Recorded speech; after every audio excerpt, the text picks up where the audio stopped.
Good morning, everybody. This is Christy Park, the Executive Director of Texas Digital Library. I want to welcome you to the first TDL Forum of the new year. Happy New Year to everybody. Hope you had a wonderful holiday break and are enjoying getting back into the swing of things already in 2018. We are here in Austin. I'm here with Leah DeForest, our communications strategist, and our newest staff member, who I'll introduce you to in just a moment. We're also joined by Courtney Muma, TDL Services Manager, who will give us some updates on digital preservation services. She's calling in from San Antonio. We will be recording this session, so you'll be able to reference it later. It'll be up on our YouTube channel sometime after the meeting today.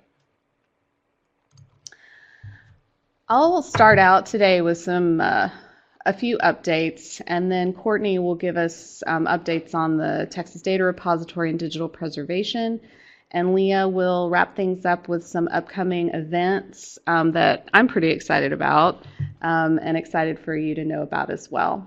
And then we will have time at the end of our half hour for questions and discussion. If at any point you have a question or a comment, please feel free to enter that into the chat window, and we will pause and answer as we have an opportunity to do so. Okay, so a few updates. First, I'll talk a little bit about Loryn, and then we have a couple of pieces of news related to our digital preservation work that I'll tell you about as well. So I want to first welcome Loryn McCulloch, who is our newest staff member. She joined us right before the winter holiday, just a couple of days, just in time for our TDL holiday party in December as our administrative associate. This is a position that was opened up when, you'll remember when Laura Waugh left us to go to Texas State University, but we've conceived the position a little bit, and Loryn will be helping us with event coordination, including coordinating the Texas Conference on Digital Libraries, as well as other meetings and events. She'll also provide support for contract management, marketing support, and overall administrative support for the organization. We are so excited she's joined us, and even though she's only been here a couple weeks, she's already making big contributions. So I'm excited for you all to get to know her as well. It sounds like we might have some sound problems. Is everybody still good? I'm going to go ahead and continue, and y'all let us know in chat if you're having any additional problems. Okay. I will note here too that, of course, we do have a couple of other positions open right now, including the position that Ryan vacated in October or late October. We are going to have some news about those positions coming very soon. We'll be filling a technical manager position and some other things, and we'll be announcing that in the next within the next couple of weeks. So stay tuned for those announcements. I also wanted to bring your attention to something that we're pretty excited about. Before the break, you may have seen an announcement about a digital preservation declaration of shared values that Texas Digital Library participated in drafting and is a founding signatory on. This is a document, a draft document that we've worked on with a group of collaborating organizations over the last year or so who are united in the commitment to digital preservation. And we've been working together to explore how we can better communicate with each other and assist our various constituencies in the wider digital libraries and archives community and the higher ed community as all of these folks are negotiating a very complicated landscape and making decisions about their digital preservation strategies and the tools that they're going to use. And as an initial effort, the group drafted this declaration of shared values to communicate our collective desire as mission-driven, community-based organizations to ensure that our digital cultural heritage and our scholarship is being preserved for future generations. We identified these 11 values as the things that drive us collectively, and we've all signed on to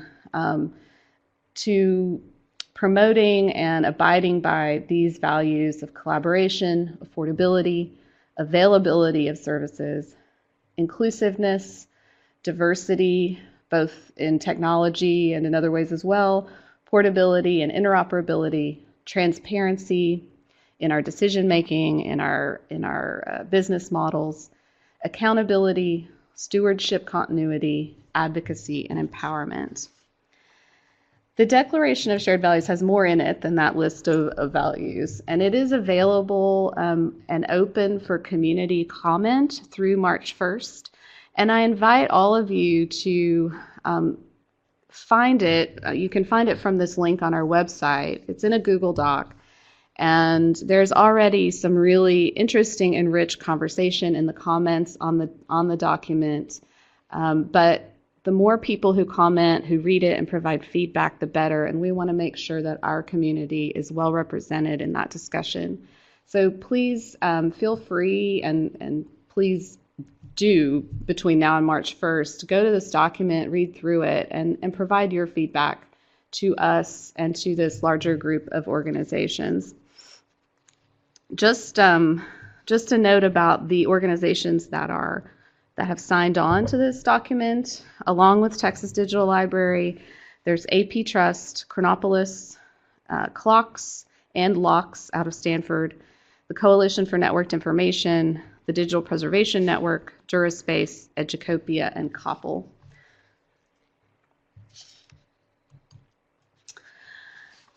Also in the digital preservation realm, we're excited to let you know that we have applied, in the fall, we applied for and were accepted for membership in the National Digital Stewardship Alliance, NDSA. We joined in October. For those of you who aren't familiar, NDSA is a consortium that's committed to long-term digital preservation. Its mission is to establish, maintain, and advance the capacity to preserve our nation's digital resources for the benefit of present and future generations. And it started as an NDIP program at the Library of Congress, but has since moved under the DLF CLEAR umbrella just in the last couple of years. But members contribute time to 3 interest groups that spin off into various working groups.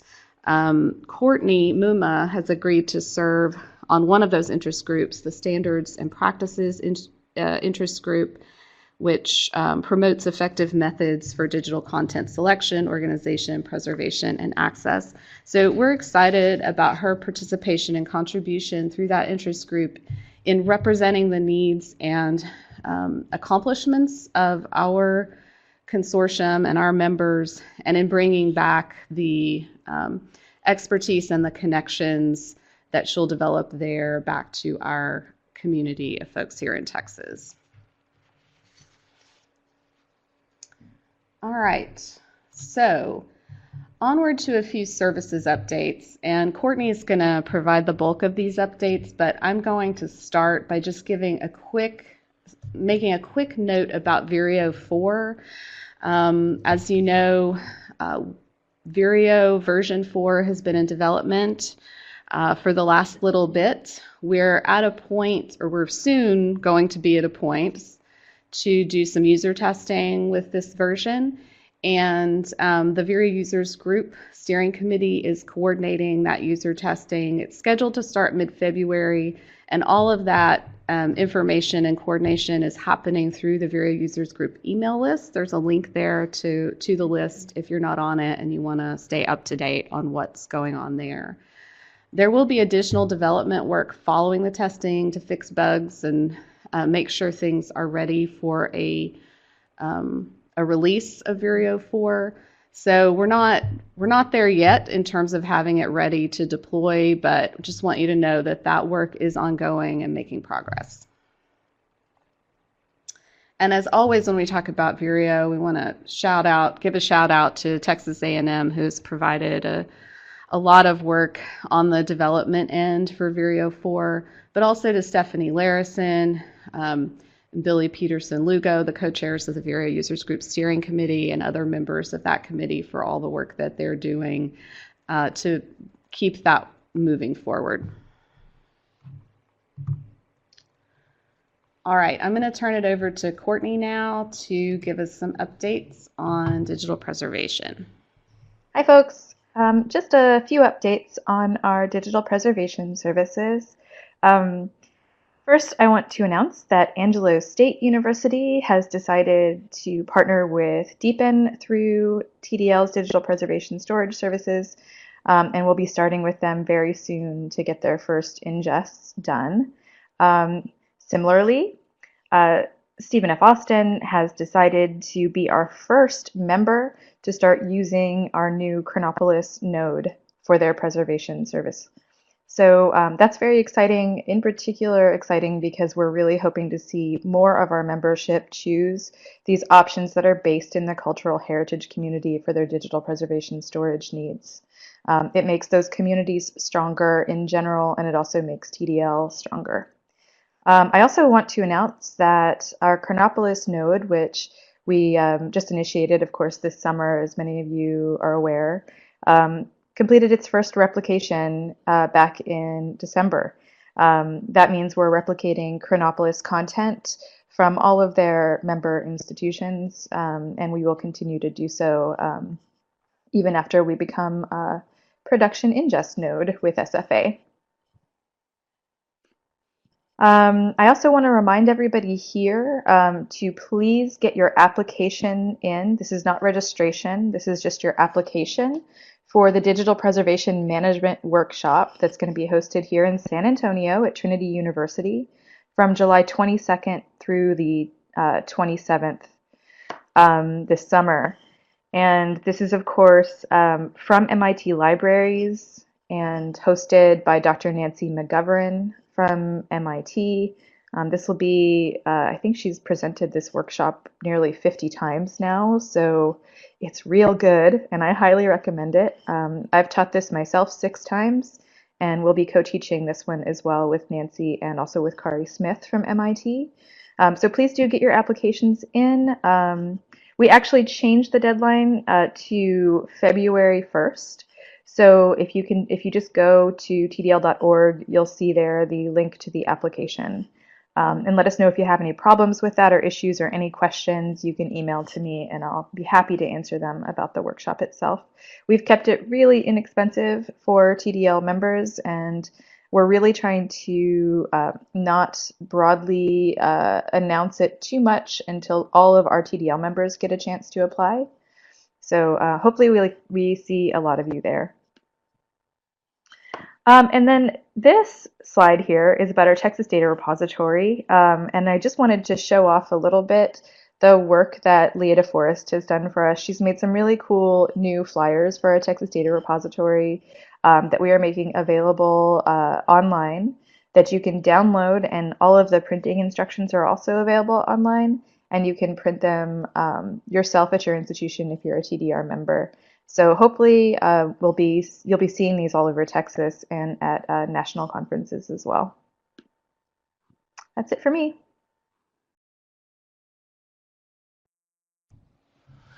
Thanks, Courtney. So coming up in the near future, first of all, just want to point out that most of us aspire to lofty goals this time of year, such as working out more or starting to work out, eating healthier, or getting organized, which got us thinking, do you have any New Year's resolutions for cleaning up or otherwise improving your metadata? Or has the start of the spring semester already caused you to let some of your resolutions go? If so, I hope you'll join TDL for our first ever Twitter chat, which is #MetadataMixer. This is happening next Tuesday, January 23rd from 12:30 to 1:30 p.m. The chat is going to be co-hosted by Kara Long of Baylor University, and all TDL members are welcome and encouraged to join us to discuss your New Year's resolutions about your metadata. Next, we want to invite all TDL members and the library community at large to submit proposals for the Texas Conference on Digital Libraries. This year's theme is Exploring Perspectives, which means that individuals and communities that are underrepresented in libraries and archives are especially encouraged to submit a proposal.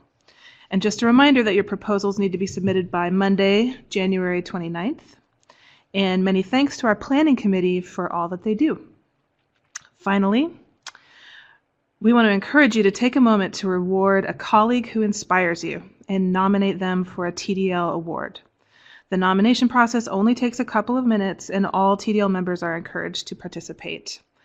Nomination forms are online at tdl.org/awards, and those nominations are due Friday, February 16th. And a big thank you for the TDL Awards Committee for all their work on this year's awards. And that's it for me. Back to you, Christy. Okay. Thanks, Leah, and thanks, Courtney. One more note about the TDL Awards. Just a reminder that recipients of TDL Awards are honored at the Texas Conference on Digital Libraries in May, and they receive a complimentary registration for the conference as well. So please, I encourage everybody to think about the projects or outstanding people in your libraries or people you know at other libraries who are doing great work, and nominate them for a TDL award. There are a number of categories there on the website, and it's a great opportunity to honor people you know about. You can also nominate yourself if you'd like to as well. So I believe that is the end of our prepared content today. We've left some time here for any questions or announcements. So if you have questions, again, you can enter those in the chat window, and we'll just pause for a minute to see if there is anything anybody wants to ask or say.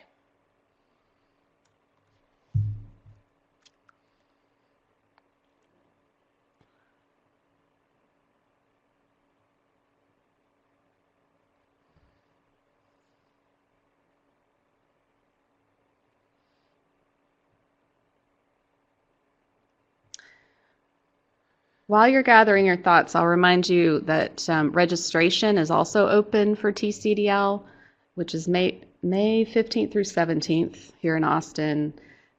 So as you're preparing your proposals to submit by January 29th, also get your registrations in.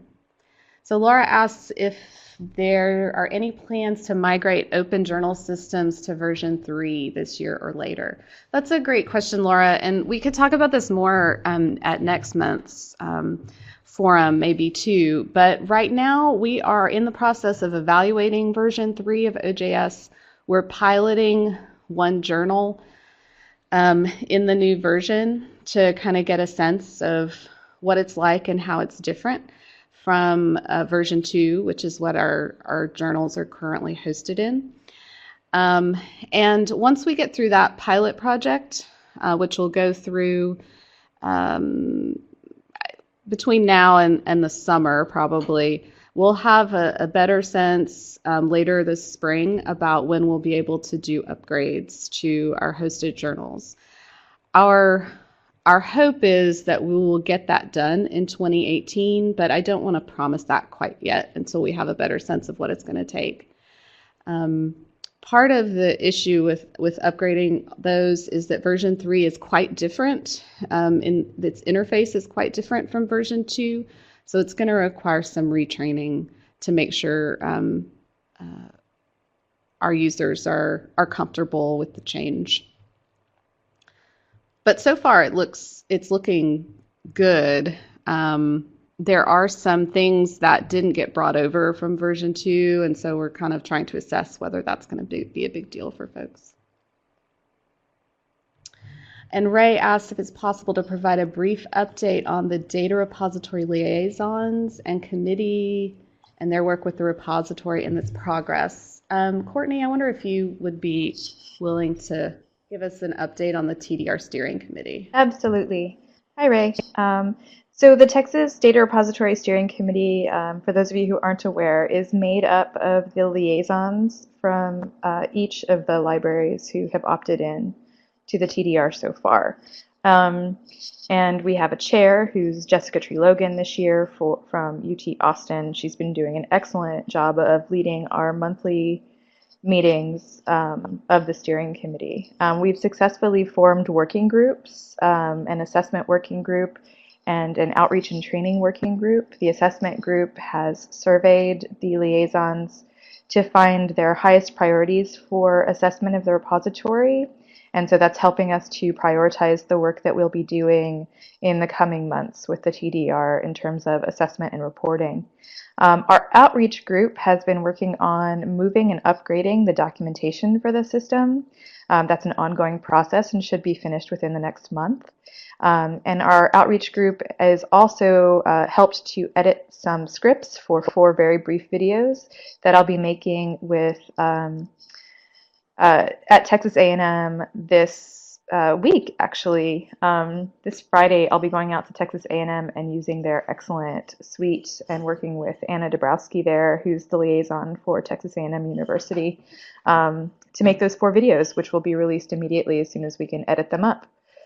So the work's been going really well. One other thing that we've been doing is updating the service agreements. As many of you might be aware, the initial users of the TDR were working on a memorandum of understanding, and it was free of charge until the new fiscal year this August. So we updated the SLA and just slightly changed some of the terms based on the experience that we had so far with the TDR, empowering the liaisons to do a little bit more with the repository as well. And so that's out right now, and we're trying to get all of those returned by February 1st so that we can have those on file. One last thing I will update is that I work very closely with the Harvard Dataverse community. We have calls every 2 weeks, and they have been really excellent in helping us to make changes that we've prioritized through the TDR steering committee, and they continue to be really helpful.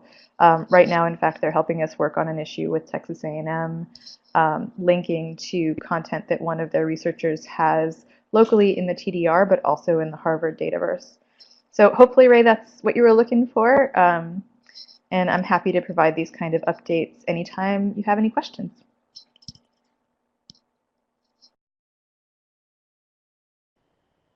Thanks, Courtney. Thanks for those questions. Are there any others before we wrap up for the day?